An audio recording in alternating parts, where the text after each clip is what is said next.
This is the world's smallest country. The Vatican city-state is less than half a square kilometre in size and home to around 800 people, one of whom is the Pope. The pontiff is not only the head of state, but is also head of the government of the Catholic Church, known as the Holy See. This institution has existed for the best part of 2 millennia and represents over 1 billion baptized Catholics worldwide. An old and secretive entity, the Holy See acts as a surprisingly powerful player in global diplomacy. This man shapes its foreign policy, Archbishop Paul Gallagher.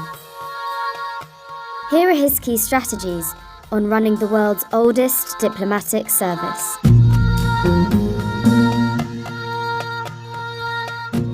The Holy See is determined and remains committed to making a contribution to how things unfold in the world and how relations unfold between states and people. The Holy See's ambassadors, known as nuncios, represent the Pope in 183 countries and have a permanent presence at the United Nations. Here, the Pope and his diplomats lobby other states to advance the Church's world view. It argues against abortion and contraception, but also promotes peace. Nations and rulers interacted with the popes over the centuries, and that has continued to evolve and to change in up to our modern times.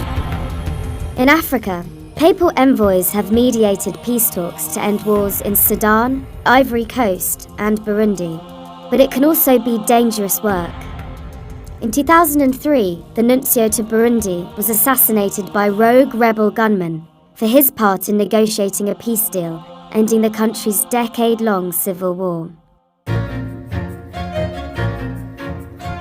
Pope Francis comes with his own particular experience of being a Latin American, being Argentinian, a pastor of a very big and important diocese. Pope Francis is the first non-European pontiff in modern times. He was at the centre of one of the biggest diplomatic coups of this century, acting as an intermediary in talks between Cuba and America.